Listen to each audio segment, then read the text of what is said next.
खबर है आजमगढ़ जिले के विकास खंड लालगंज के वेरमा विशंभरपुर गांव के पंचायत भवन पर शनिवार को वानर सेना के तत्वाधान में पीड़ित परिवार की हुई मदद।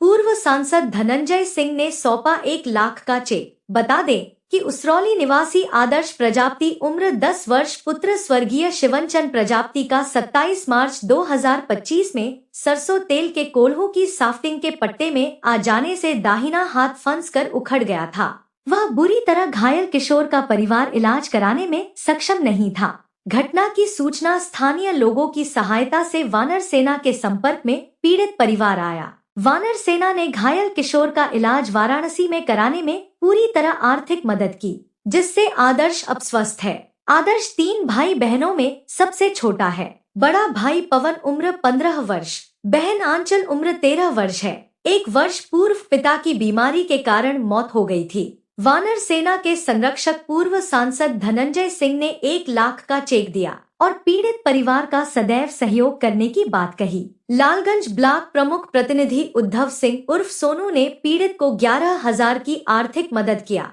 वानर सेना के प्रदेश अध्यक्ष शरद सिंह ने कहा, वानर सेना की स्थापना कोविड काल के दौरान हुई थी। इस समाज सेवी संस्था का कार्य बीमार, दुर्घटनाग्रस्त, आर्थिक रूप से कमजोर लोगों के सहयोग के लिए किया गया है। कोविड काल से इस समाज सेवी संस्था के द्वारा अनगिनत पीड़ित परिवारों की मदद हो चुकी है। आगे भी समाज सेवा में बढ़ चढ़कर मदद करते रहेंगे। इस अवसर पर सुनील सिंह, मनोज सिंह, राजेश यादव, अजीत प्रजापति, धर्मराज सिंह, मोनू सिंह, सोनू तिवारी, डब्बू, मनोज प्रजापति, वानर सेना की टीम, पूर्व ब्लॉक प्रमुख मार्टिनगंज मोनू सिंह, जिला अध्यक्ष राणा बलबीर सिंह, प्रदेश महामंत्री अमित राय, प्रचार मंत्री मनोज सिंह, मोनू सिंह, ऋषभ सिंह आदि कई देवदूत वानर सेना के सदस्य सम्मिलित हुए। जाने माने हस्ती पूर्व सांसद जौनपुर से सर, आज के कार्यक्रम के बारे में। यहाँ एक आदर्श प्रजापति एक बालक था जिसका एक्सीडेंट हो गया था, मशीन के पट्टे में फंस के हाथ इसका कट गया था और पूरे देवगांव के लोगों ने स्थानीय स्तर पर एक DHP ग्रुप है इन लोगों का और वानर सेना तमाम और लोकल तमाम अपने स्तर पे लोगों ने एक अभियान चलाया यहाँ पर और उस पे हर स्तर पे जिसका सहयोग हो सकता था इलाज कराने में यहाँ से काफ़ी पैसा एकत्रित हुआ। स्थानीय लोगों को धन्यवाद देने आए, जो संगठन इसमें सम्मिलित थे सभी को धन्यवाद देने आए थे। वानर सेना खाते में 1 लाख रुपया इकट्ठा हुआ तो वह 1 लाख रुपया वो आदर्श के परिवार को दे दिया जाए। और सोनू जी भी प्रमुख जी यहाँ हमारे साथ उपस्थित हैं, ये उस समय बाहर थे, ये आए हैं तो इन्होंने भी अपनी तरफ से 11,000 रुपये का योगदान आज ही दिया इस परिवार को। और हमने परिवार से भी बात किया है, 2 बच्चे 1 बेटी हैं और रोज़गार के दिशा में जो अगर हम लोगों से व्यक्तिगत स्तर पर सहयोग की जो आवश्यकता होगी हम लोग मिलकर सहयोग करेंगे। जैसा कि वानर सेना एक सामाजिक संस्थान है जो समाज में हर क्षेत्र में अपना कार्य करती है, सर आपका जुड़ाव वानर सेना से कब? शुरुआत से ही है। अजीत हमारे एक मित्र हैं, हमारे परिवार के सदस्य हैं। उन्होंने इस कोविड काल में एक ऐसे ही अभियान, समाज कोई संगठन नहीं था उस समय, ऐसे ही हल्ला गुल्ला करके लोगों की मदद करने का एक प्रयास किया गया। उस समय जो हो रहा था मांग के प्रयास किया जा रहा था।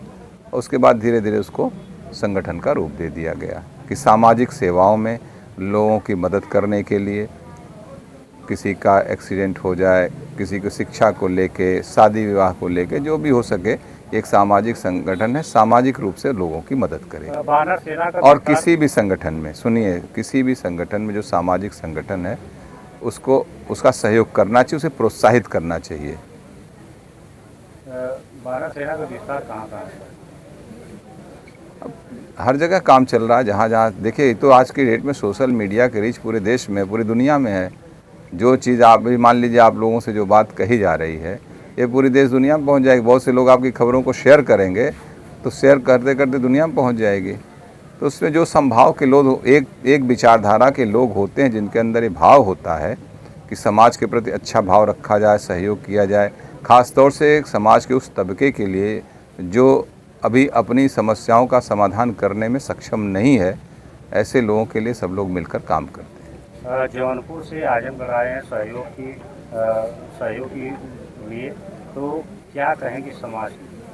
मैं तो समाज के लिए बार बार कह रहा हूँ, देखिए हमारा समाज जो है, हिंदुस्तान का समाज बहुत ही सामाजिक तानों बुनों से बना हुआ है। हम लोग एक दूसरे का सहयोग करते हैं समाज में। इधर बीच कुछ इधर भौतिकवाद में थोड़ा सा इसमें कमी आई थी ग्रामीण स्तर पे। उसी भाव को पुनः हम लोग प्रयास कर रहे हैं कि जगह लोग अपने पड़ोसी को खुशहाल देखें, पड़ोसी को दुखी ना देखें। अगर पड़ोस के आदमी के दुख से गुजर रहा है, उसको अपना सहयोग करें और लोगों को इकट्ठा करें कि नहीं भाई, इनके संकट की घड़ी में हम सब लोग खड़े होकर इनके संकट को बांट लें। ये भाव पैदा करना है समाज में। और है हमारे यार, ऐसा कोई नई चीज़ हम नहीं कर रहे हैं, ये पहले था। थोड़ा इधर बीच जो है इस सोशल मीडिया की वजह से बहुत सी चीज़ें लोग व्यस्त हो गए अपने चीज़ों में। थोड़ा उनको सामाजिकता लाना, जैसे हम लोग चल के आए बढ़ाए, फेसबुक पे नहीं डाले ना, यहाँ ला के वो मिल रहे हैं लोगों से, 150 200 लोग 400 लोग यहाँ मिल रहे हैं। मिलने जुलने से जो है चीज़ें भाव बेहतर होता है। सर, वर्तमान सरकार की नीति और नीयत पे क्या कहेंगे सर? ये बड़ा प्रश्न है। नीति और नीयत, सरकार अपना काम कर रही है। सरकारों का काम ही जनता के काम करना। मैं बस सरकार से आप लोगों के माध्यम से एक ही चीज़ कहूँगा, सरकार को चिकित्सा और शिक्षा की गारंटी देनी चाहिए प्रदेश के और देश के प्रत्येक नागरिकों को। जिस तरह से भाजपा गठबंधन में उतार चढ़ाव चल रहा है, क्या कहें? देखिए, गठबंधन की राजनीति में वैचारिक विचारों का आदान प्रदान होता है, सहमति असहमति होती है। लोकतंत्र में कोई बहुत बड़ी बात नहीं कि बहुत इसको लेके अरे किसी बात पे सहमति है तो हम सहमत हैं, नहीं सहमति है तो असहमति है तो हम उसमें दूरी होती है। अखिलेश यादव ने आरोप लगाया कि 8 लाख का चालान काटा गया उनकी गाड़ियों को बदला लेगी, क्या? देखिए, राजनीति में अब मुझे तो मैंने बयान सुना हूँ ना, मैं जानता हूँ, लेकिन मुझे नहीं लगता अखिलेश जी ऐसा कहना चाहिए उनको कि विंडिक्टिवनेस तो होती नहीं ना। राजनीति में प्रतिशोध से का कोई भाव होना ही नहीं चाहिए। और मुझे नहीं लगता, मैंने बयान सुना नहीं, आप कह रहे हैं, लेकिन मुझे नहीं लगता ऐसा कहे होंगे वो। विपक्षी आरोप लगाता है कि भारतीय जनता पार्टी के लोग जो है ईडी सीबीआई तमाम तरह के कानूनी जो हथकंडे अपनाती हैं, लोगों को बचाते हैं फिर छुड़ाते हैं। सर, इस पे क्या कहेंगे? ऐसा देखिए, आज से नहीं, हम लोग विधानसभाओं में रहे, लोकसभाओं में रहे हैं। एजेंसियों का अपना काम है, काम करने का तरीका है। जब जो सत्ता में होता है उसके ऊपर आरोप लगते हैं कि भाई उसने सत्ता का दुरुपयोग करके जो है दूसरों को परेशान कर रहे हैं, ये लगा ही है। और हमें नहीं, इसको खारिज भी नहीं कर सकते हैं। चाहे पूर्व में भी, जैसे मान लीजिए इसके पहले क्या देश में सरकारें नहीं रहीं, उस समय नहीं हुआ दुरुपयोग हुआ है। संस्थाओं का दुरुपयोग में देश में इमरजेंसी लगी। इसी देश में आज सबसे ज़्यादा आरोप प्रधानमंत्री नरेंद्र मोदी जी के ऊपर लगता है ना, सत्ता का दुरुपयोग। स्पष्ट बात करिए आप। लेकिन वही प्रधानमंत्री जो आज वर्तमान में नरेंद्र मोदी जी प्रधानमंत्री हैं, उस समय गुजरात के मुख्यमंत्री थे। तमाम इनको जो है गुजरात दंगे को लेकर तमाम सीबीआई ने तमाम इनसे पूछताछ की। मुख्यमंत्री होते हुए सीबीआई आना पड़ता था दफ्तर गुजरात में पूछताछ करने, तो उस समय भी इस तरीके के आरोप लगते थे। संस्थाओं का, एजेंसियों का काम अपना काम करने दिया जाए, नाजायज़ तरीके से उसका राजनीतिकरण न किया जाए। राहुल गांधी ने सर आइटम बम फोड़ने के नाम पे वोट चोरी का बड़ा आरोप लगाया है भारतीय जनता पार्टी पे, क्या कहेंगे सर? देखिए, हम लोग भी ग्रामीण इलाकों से हैं। आजमगढ़ में कितना परसेंटेज वोट पड़ता है? यहाँ से अखिलेश जी भी चुनाव लड़ लिए, धर्मेंद्र जी भी यहाँ पार्टी के बड़े नेता हैं, समाजवादी पार्टी के।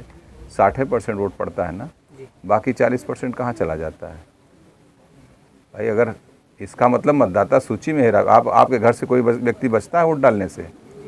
बताइए, इतने लोग यहाँ पे उपस्थित हैं, कोई बचता तो है नहीं। इसका मतलब जरूरी आवश्यकता है कि मतदाता सूची का पुनरीक्षण किया जाए। जो लोग बम्बई कलकत्ता बाहर हैं, जो मर गए हैं, विलुप्त हैं, कम से कम उनको सूची से निकाल दिया जाए। और तभी मतदान जो कहता है, इलेक्शन कमीशन कहता है कि मतदान 100% होना चाहिए, तभी हो पाएगा जब मतदाता सूची सही होगी। If you like this video, please share and subscribe of channel. Also don't forget press the bell icon for regular updates.